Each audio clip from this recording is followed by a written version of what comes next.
Esteve antes a serviço de um santo ou de um malfeitor. Conhecendo-lhe a importância, sabes conservar e utilizá-la. E temos então na noite de hoje o nosso companheiro de trabalho desta casa, o Cláudio, que irá nos falar sobre o tema relacionamento conjugal, um desafio para toda a vida. Boa noite, senhores. Jesus seja conosco e nos conduza por essa jornada bendita que Deus nos concedeu. Conta um professor mestre de uma universidade norte-americana que, ao chegar à sala de aula, deparou-se com seus alunos discutindo sobre o relacionamento conjugal. E falavam os alunos que, quando não houvesse mais romantismo, não haveria mais necessidade do casal estar junto, que deveria se encerrar o casamento, a relação. E esse professor pediu então para que eles pudessem ouvir a sua história. Uma história que marcou a sua vida e também poderia trazer um pensamento diferente para aqueles jovens. E o professor conta: meus pais viveram bons 55 anos juntos. E um certo dia meu pai se deparou com a minha mãe caída nas escadas, vítima de um infarto. Correu, se esforçou, levou até o hospital, mas não houvera mais tempo de salvar sua vida. E já no velório, eu e meu irmão nos esforçávamos para alegrar meus pais. Contávamos dos momentos felizes, das passagens boas que tivemos em família, mas o meu pai inquieto permanecia olhando o caixão. E já no momento do sepultamento, então, meu pai vira-se para eu e meu irmão e diz: meu filho, eu e sua mãe vivemos 55 bons anos juntos. Passamos momentos de dificuldades, momentos de alegria, momentos de tristeza. Nos alegramos ao ver nossos filhos nascer, mas choramos e nos entristecemos quando vimos nossos filhos partir pelo matrimônio. Passamos diversos natais juntos, nos perdoamos um diante do outro chorando, mudamos de casa, compramos mobílias, vivemos uma vida de desafios.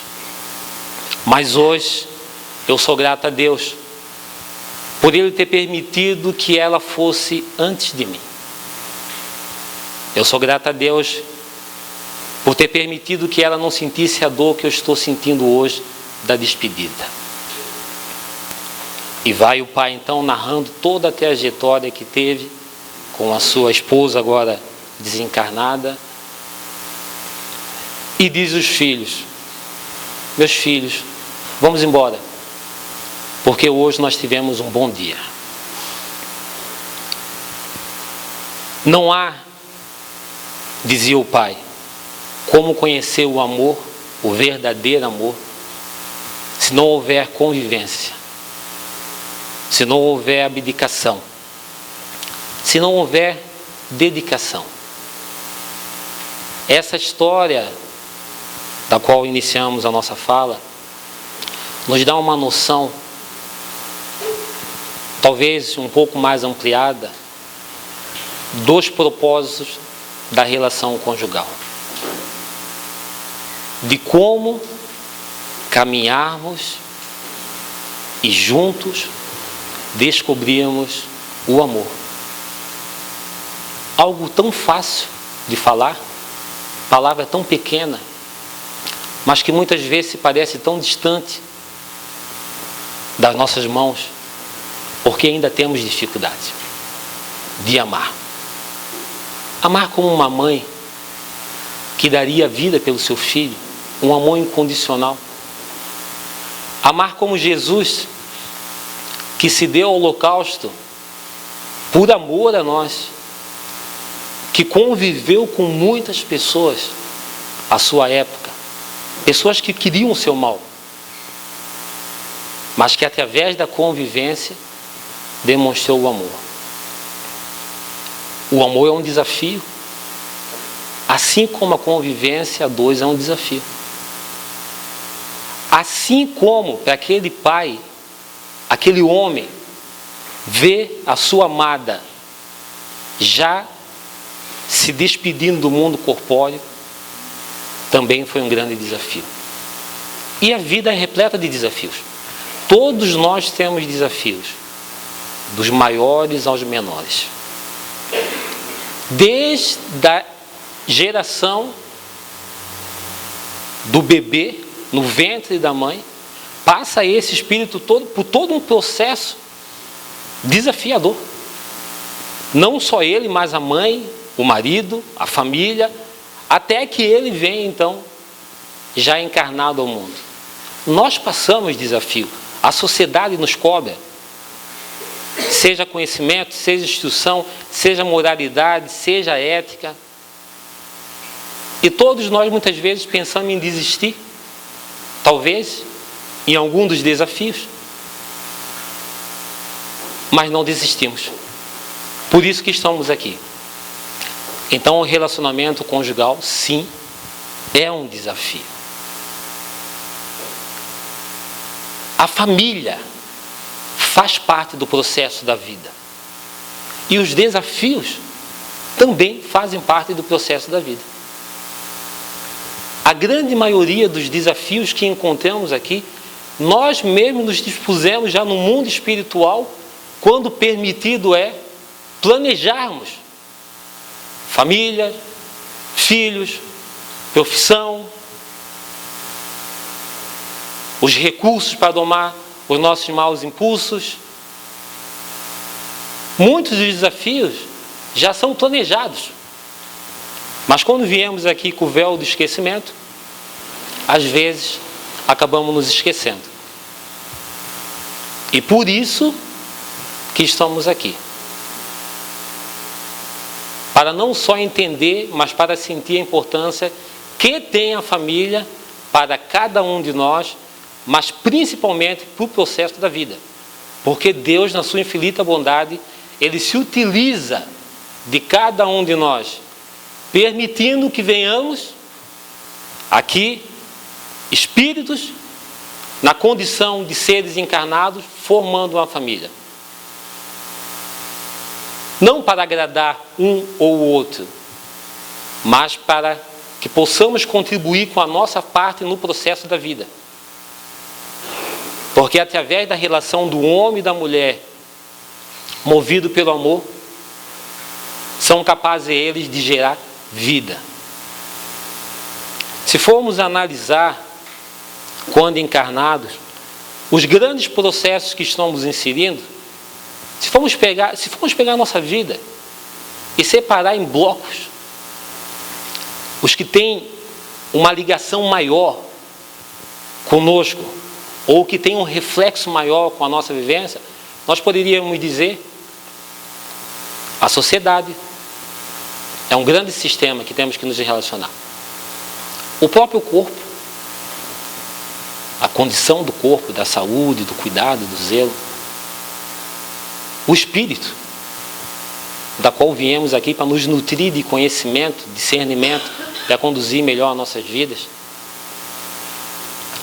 O trabalho. São coisas que têm um reflexo, que têm uma influência grande em cada um de nós. E a família, sendo o maior de todos eles.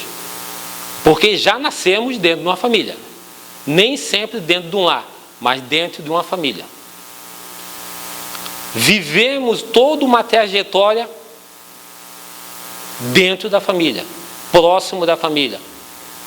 Temos total dependência da família, diferente de alguns seres, por exemplo, no reino animal, que não tem tanta dependência, tanta necessidade como nós temos. Mas nós, seres racionais, e Deus, na sua grandeza, possibilita todo esse processo de dependência a fim de que possamos estreitar os nossos laços, a fim de que possamos, através da compaixão, do cuidado, do zelo, nos unirmos ainda mais uns aos outros. Então a família se coloca nessa situação de tal importância. E a doutrina espírita, ela nos amplia a visão sobre o que somos, de onde viemos, para onde vamos. A doutrina espírita nos liberta, nos tira da ignorância. Aquele Deus, aquele Jesus que estava aprisionado dentro das igrejas do passado, aquelas obras, aqueles livros que não eram de acesso aos seres aqui encarnados,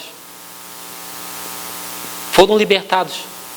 E o Espiritismo nos liberta ainda mais quando amplia a nossa visão, não só da vida, mas principalmente da família. E Emmanuel vai dizer para nós que não basta o homem saber, é preciso compreender. Os livros ensinam, mas o esforço próprio é que vai nos levar à abençoada sabedoria da compreensão. Quando temos compreensão, o nosso olhar muda, os recursos se ampliam à nossa volta, as sugestões da espiritualidade superior se abrem à nossa frente para que nós tenhamos condições de ter escolha melhores que já tivemos talvez até hoje, em determinadas situações. É o Espiritismo que vem nos dizer da família já antes do berço carnal, no mundo espiritual. É o Espiritismo que vem dizer que quando estamos aqui, na sua grande maioria, estamos nos reencontrando. Então a Terra pode ser um lugar de encontros e reencontros, que por conta do véu do esquecimento, no processo reencarnatório, nós muitas vezes não lembramos quem é o marido, quem é o filho, quem é a esposa, quem é a sogra, quem é o irmão, mas sentimos uma ligação. E o Espiritismo permite que nós tenhamos essa visão. Então a família que estamos inseridos não começou nessa encarnação.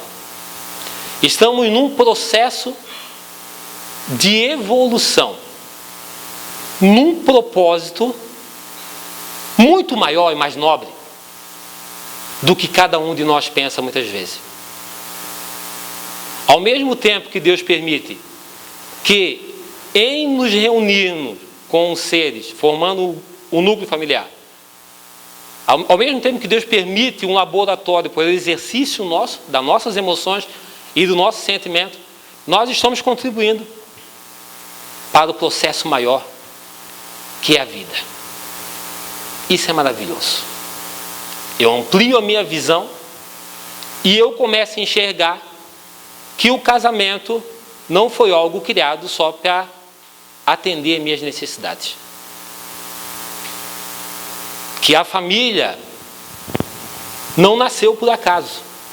Que aqueles seres que estão comigo não estão ali por acaso. É um reencontro que nos convida a uma reflexão maior, mais apurada.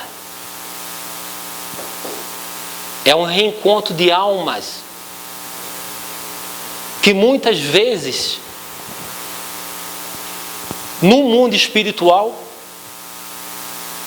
tiveram as suas rogativas para que viessem aqui e juntos pudessem aparar as suas arestas, para que juntos pudesse saudar os seus compromissos, para que juntos pudesse suprir a necessidade do outro. E por isso é preciso que nós ampliemos essa visão. Dentro da família, nós vamos encontrar os cônjuges, o casal, o tronco, Mas o mundo vem nos oferecendo uma proposta, talvez, muitas vezes enganosa. Por que casamos? Os senhores e as senhoras, alguns que já são casados, experientes, ou jovens que estão se preparando para o matrimônio, por que casamos? O que nos leva a tomar essa decisão? O que nos impulsiona a nos unirmos a um homem e uma mulher? Ana Jaci Guimarães, ela vai dizer que, para que nós lembramos, que bem no passado, um passado um pouco remoto, nós encontrávamos os casamentos arrumados. Os senhores mais vividos vão saber disso. Que por interesses financeiros e econômicos, os pais arrumavam casamento para a filha, porque eles precisavam manter um padrão financeiro em relação à sua família. Era uma garantia. Então, de repente, a noiva, quando via, já tinha um noivo preparado para o seu casamento. Mas lá depois dos anos 300, depois de Cristo, a igreja institui, a igreja católica, o matrimônio. O sacramento do matrimônio. E daí então, quando dois seres se uniam, ficavam vinculados, muitas vezes presos pelo matrimônio. Pelo sacramento do matrimônio. Antes pela necessidade financeira e agora pelo matrimônio. E isso causava um problema. Porque muitos se achavam algemados. E buscavam a libertação. Nós, compreendendo esse processo, temos a compreensão que falava Emmanuel. E vamos buscar conduzir os nossos relacionamentos por uma causa muito mais nobre. Não pelo idealismo lá do século VII, onde se pensava em ter um príncipe e uma princesa. O que se esperava de um príncipe? Nobreza. O que se esperava de uma princesa? Nobreza. Casava-se para ser feliz. Muito feliz. Mas no livro dos Espíritos nós vamos encontrar na questão 298 que felicidade só encontram os casais em relacionamento no mundo espiritual. A verdadeira felicidade. Depois já de superado os seus desafios. Depois de alcançado um certo nível de discernimento e de crescimento moral. E quando casamos com a perspectiva de buscar no outro que venha suprir as nossas necessidades e os nossos sonhos, o que acontece quando não encontramos isso? Decepção. Nos decepcionamos com o outro. A decepção chega a ser tão grande que nós esquecemos a causa maior, que é a família. A misericórdia de Deus em permitir que eu tenha uma família. A permissão de Deus do reencontro. A confiança de Deus em o poder gerar filhos, educá-los, que vão criar outras famílias. Toda essa grandeza se some quando eu começo a olhar só para dentro de mim. Esse pensamento enganoso ainda hoje faz que muitos casais desatem os seus laços, tentando buscar em outras relações um príncipe e uma princesa. E vai dizer, então, André Luiz fala muito isso nas suas obras, do planejamento que realizamos no mundo espiritual, inclusive de treinamentos que fizemos para poder vir aqui e nos encontrarmos e formarmos uma família. Então a pergunta, por que casamos? Hoje podemos mudar e ter uma resposta mais concreta.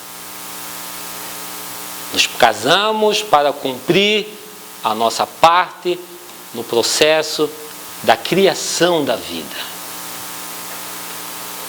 Nos casamos por permissão divina e nos encontramos aqui entre cobradores e cobrados. Porque pelas afinidades nós nos encontramos. E muitas vezes nós vamos verificar dentro dos lares o cobrador e o cobrado. E é interessante, porque muitos dos episódios que ocorrem dentro dos lares, a cegueira espiritual é tão grande que nós chegamos a esquecer até o problema, porque o nosso foco é aquele que tem que ser cobrado, que possivelmente o cobrado hoje é o devedor ou aquele que cometeu as faltas no passado.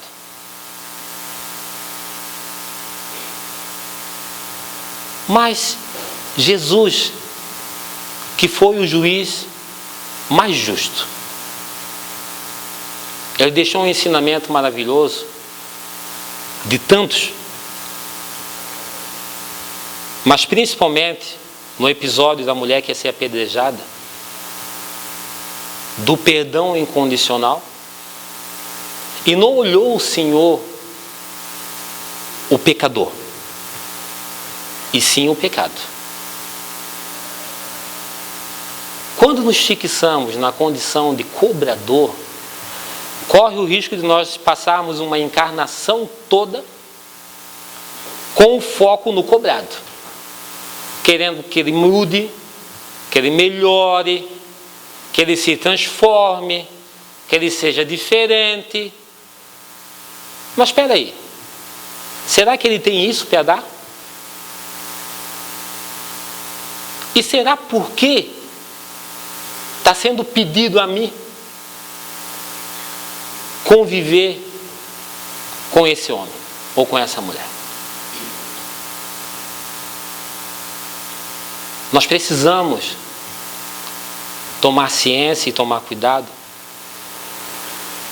porque é preciso ter o perdão, é preciso ter a misericórdia. Jesus vai contar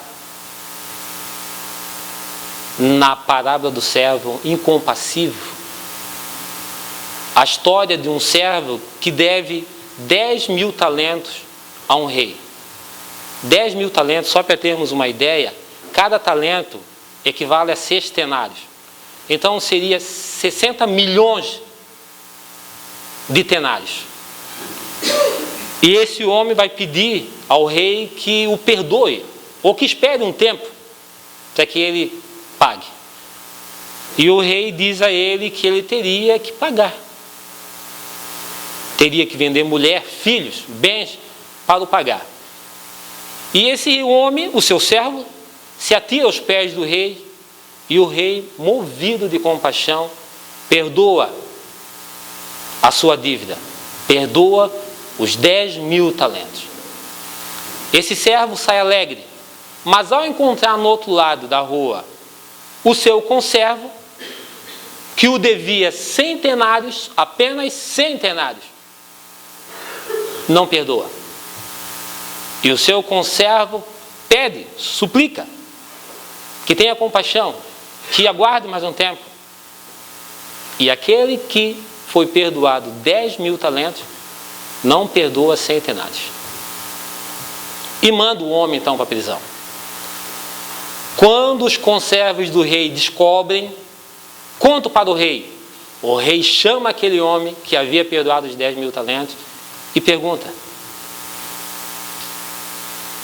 por que ele não perdoara 100 tenários, se ele, rei, tinha perdoado 10.000 talentos? É nessa parábola que Jesus vai falar. que é preciso perdoar 70 vezes, 7 vezes. Nós nos encontramos numa condição de devedores ainda. E recebemos as bênçãos todos os dias. Do lar, do abrigo, da saúde, da inteligência, dos filhos, da encarnação. Somos ricos e muitas vezes não percebemos isso. Mas ainda devemos pela nossa falta, porque não conhecemos. E o Senhor tem compaixão dos seus filhos porque não conhece ainda. Mas quando somos convidados a exercer a compaixão, muitas vezes somos impiedosos. Porque o nosso foco é no culpado. Ao contrário do que Jesus fez. Jesus olhou o objeto da culpa da mulher. Vai e não peque mais. Se tem alguém nos pedindo compreensão, paciência, atenção, que ainda tem seus desvios, que ainda tem as suas deficiências, compete a nós a nossa compaixão. Por isso que o Senhor Allan Kardec fala no livro Evangelho segundo o Espiritismo da ligação de almas que temos. Nós estamos tão ligados entre família ou casais, mas tão ligados fluidicamente, sim, porque já viemos de outras vidas. Estamos aqui num processo de reencontro. Pelo ato da relação sexual, nos ligamos mais ainda. E Jesus vai dizer isso em Mateus 19, quando ele fala que quando os fariseus vêm testá-lo, perguntando se era lícito, então o marido deixar sua mulher sem causa justa, Jesus vai dizer: não leste o que o Pai, o que Deus criou, escreveu desde o começo da criação? E então deixará o homem, seu pai e sua mãe, e se unirá à sua mulher. E os dois juntos formarão uma só carne. Não serão mais um, mas dois, e sim um só. Nós estamos completamente ligados uns ao outro. Num processo que requer de cada um de nós, sim, o cuidado pela individualidade, mas que requer cada um de nós o cuidado maior para que nós consigamos nessa encarnação, chegarmos ao termo dessa encarnação com o propósito, o objetivo principal suprido. É tanto prova disso que nós percebemos muitas vezes aqueles que enveredaram o caminho da separação, que vão permanecer durante todo o período encarnado ligado àquele outro espírito. Os corpos não estão mais juntos, mas a vibração, os fluidos, eles vão carregar com eles. É preciso nós compreendermos também as diferenças e igualdades existentes entre o homem e a mulher. Existem diferenças entre o homem e a mulher? Gostos, costumes, valores, pensamento, cultura, força, sutileza. A visão da mulher é mais periférica, a visão do homem é mais reta. Agora vocês percebam os desafios que temos quando precisamos estar juntos e precisamos afinar essas diferenças. Então, nós temos diferença de estrutura? Sim, o homem é diferente da mulher. Temos diferença de estágio evolutivo? Sim, muitas vezes um está um pouco mais à frente, um pouco mais atrás, em termos de moral, de conhecimento. Temos diferença de vivências? Sim, somos espíritos, carregamos todo um passado, toda uma história. E qual é o nosso grande desafio? Chegar aqui e convivermos juntos. E muitas vezes nós ficamos nos prendendo por detalhes pequenos, em queremos consertar o hábito de um espírito milenar.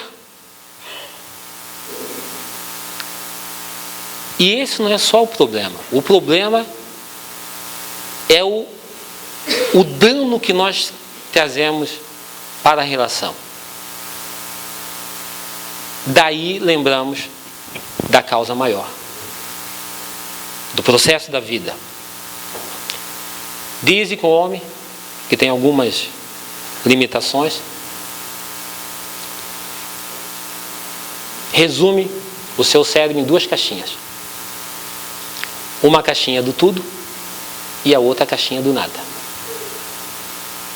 Então, quando vem a esposa, e ele chega em casa do trabalho, a esposa diz para ele: querido, nós precisamos ver o colégio da minha filha, da nossa filha, precisamos resolver o problema da minha mãe e precisamos consertar também o fogão que está estragado. Aquilo na cabeça dele é um problema, porque ele consegue ver uma coisa de cada vez. Eu não sei se os senhores são diferentes, mas ele já começa a entrar em desespero. É uma caixinha de cada vez. Então ela tem que falar primeiro no colégio, resolve o problema do colégio. Agora, querido, vou abrir outra caixinha, vamos falar da mãe. Mas a mulher é diferente. Ela começa a falar do colégio, já pula para a mãe, já vai lá no problema de casa. E ele está onde? No problema ainda do colégio. Ou então ele fica parado, não fala nada. E ela diz: tu não vai falar nada? Ele nem sabe onde está na caixinha do nada. Você já não viu um homem assistindo TV? Jogo. Pergunta para ele qual o placar. Não sei. O que você está vendo? Nada. Está ali. Nós temos essa dificuldade. A mulher não. Já tem uma facilidade, né? De mexer com muitas coisas juntos, de fazer muitas coisas juntos. Mas são coisas simples que nós precisamos aprender. Entender cada um. Sair da condição de cobrador. É preciso que nós ampliemos essa visão nossa. É preciso que nós consigamos perceber essas diferenças, essas igualdades, o nosso objetivo na relação, mas acima de tudo, trabalharmos juntos para que exista uma harmonia. Martins de Peralva, ele vai dizer que existem 5 tipos de casamentos, que eu vou trazer aqui para vocês. Casamentos afins, casamentos transcendentais, casamentos provacionais, casamentos sacrificiais, casamentos acidentais. E nós vimos hoje muitos tipos de relação também, né? Nós vemos hoje jovens de 15 anos, menina de 15 anos, menino de 15 anos, já sendo pai e mãe, formando o quê? Uma família. Talvez ainda despreparados, né? Mas o autor vai dizer que nós poderíamos classificar os tipos de casamento aqui na Terra nesses 5 tipos. Bom, eu vou precisar da ajuda de vocês em descobrir em qual desses 5 casamentos nós estamos. Alguns já devem estar pensando: meu casamento é sacrificial. Porque para tolerar aquele homem, meu Deus, só o espiritismo. Hoje estão pensando, ela pensa que é ela, né? Mas sou eu. E a gente vai olhando para a gente. Porque desafio gera sacrifício. Mas é um sacrifício diferente que nós estamos falando. É um desafio diferente. Deus não coloca barreiras para nós. A espiritualidade não coloca barreira. Ela coloca mecanismo para que nós possamos exercitar e crescer. Então, os casamentos afins são formados por seres que, por muito se amarem, por muito se encontrarem juntos como casais, já tem um processo de concordância, de afinidade muito grande. Tem os casamentos transcendentais, que são aqueles espíritos que vêm à Terra com missões nobres, e ambos juntos precisam então dessa força, dessa união, para uma causa maior para a humanidade. Tem os casamentos sacrificiais, que não somos nós. São aqueles espíritos evoluídos que se submetem a vir com espíritos ainda necessitados para poder auxiliá-lo. E tem os casamentos acidentais, que são aqueles que são formados por espíritos que se precipitam aqui na Terra, seja pelo sexo, seja por interesse financeiro, seja por descuido, inconsequência, mas antecipando e muitas vezes se relacionando com uma pessoa que não estava necessariamente na sua programação reencarnatória. Mas os espíritos vão dizer que mesmo nesse caso, ele deve conduzir toda a sua encarnação dentro dos preceitos éticos, morais, e que, se ele também se encontrou com esse espírito, existia também o processo de afinidade. E por último, então, vai estar então os casamentos provacionais. Eu vou pedir a liberdade aqui para ler dos meus amigos. Provacionais são união entre almas mutuamente comprometidas, que estão juntas para pacificar as consciências ante erros graves perpetrados no passado e simultaneamente desenvolverem valores da paciência, da tolerância e da resignação.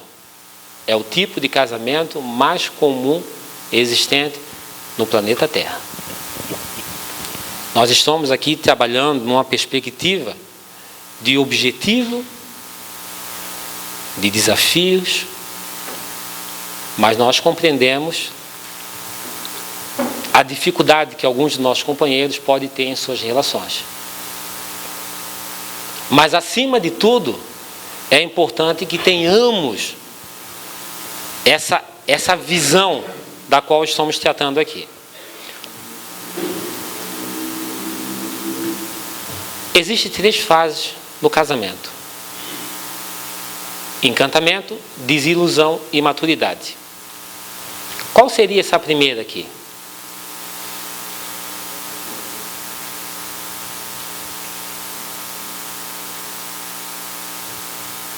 Encantamento, né?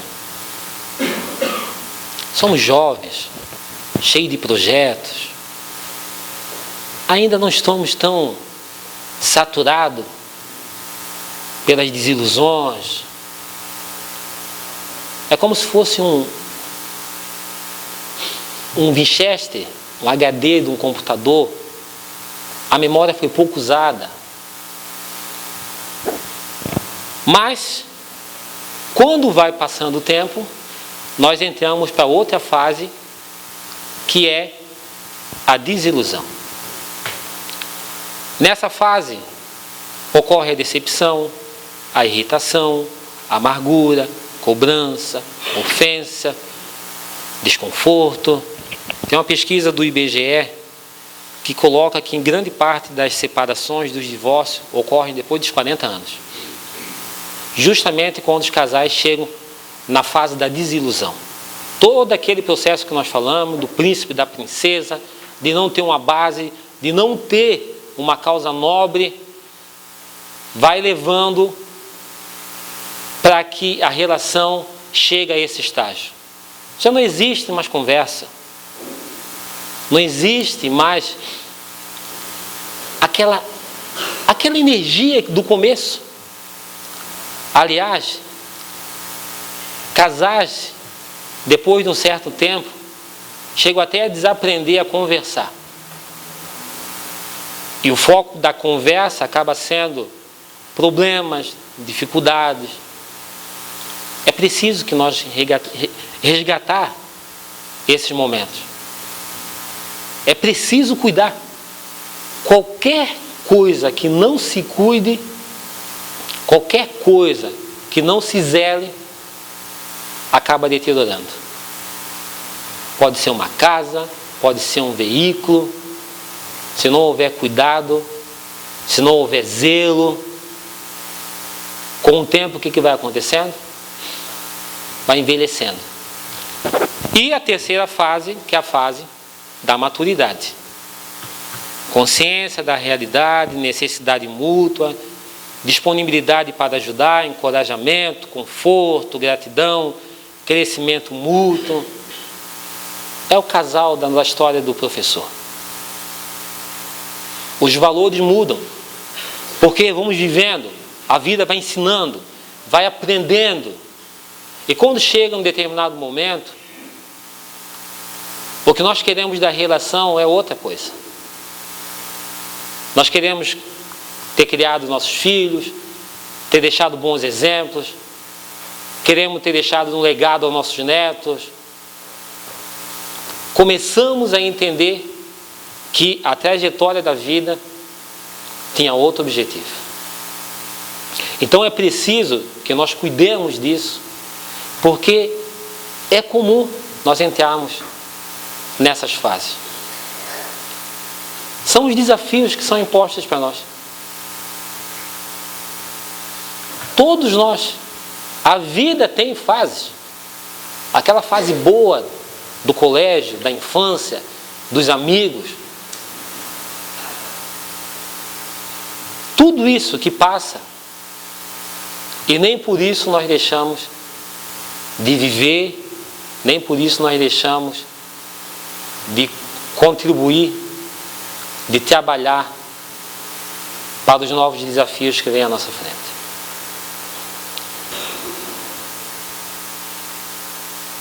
Nós nos dedicamos ao trabalho, nos dedicamos ao estudo, e quanto mais estudamos, nós percebemos que melhores condições nós temos no nosso dia a dia, nas nossas relações, nas nossas tarefas.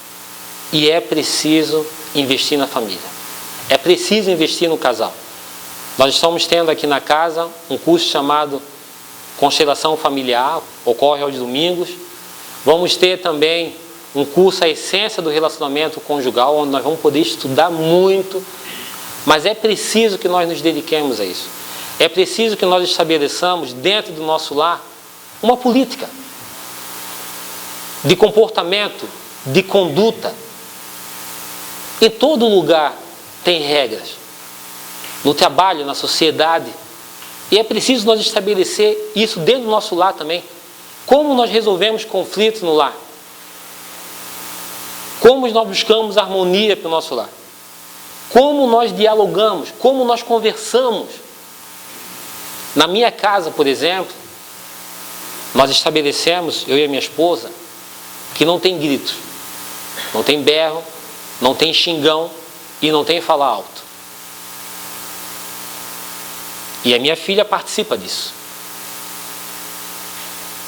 Nós podemos estabelecer algumas coisas. Nós podemos estabelecer que no Evangelho do Lar que devemos fazer, após o Evangelho do Lar, nós podemos tratar os assuntos polêmicos, as dificuldades.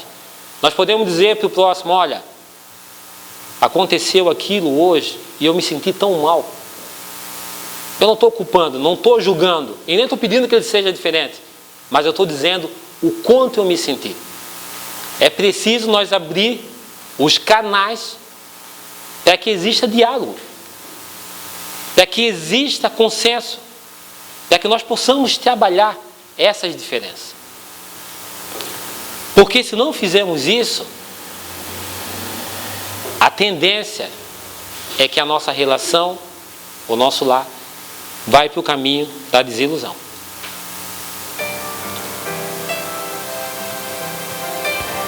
É interessante que cada um de nós pode ser comparado a uma semente.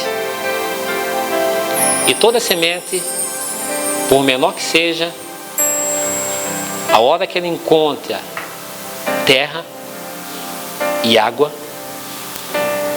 ela se abre para a vida.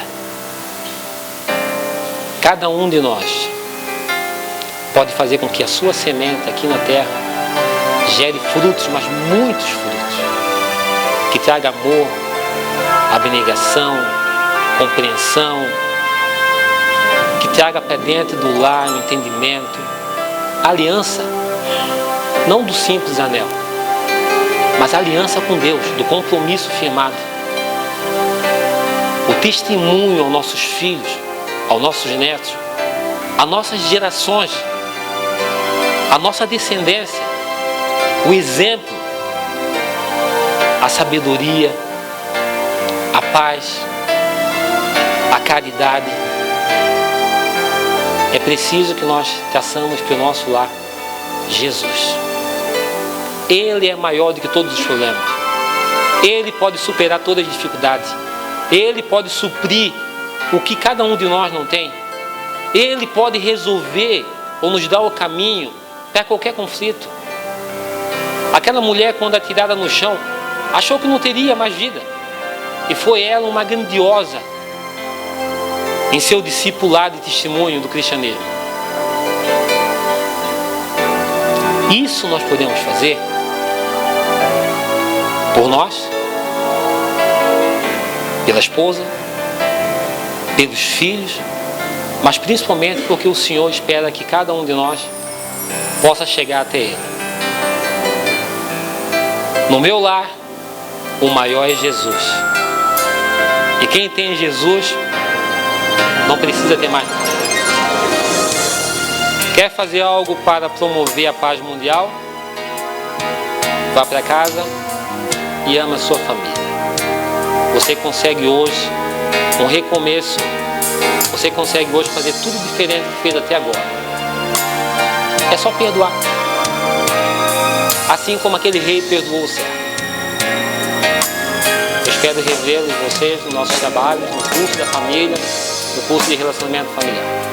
Muito obrigado. Obrigada, Cláudio. Fica aí um material, né, para bastante reflexão.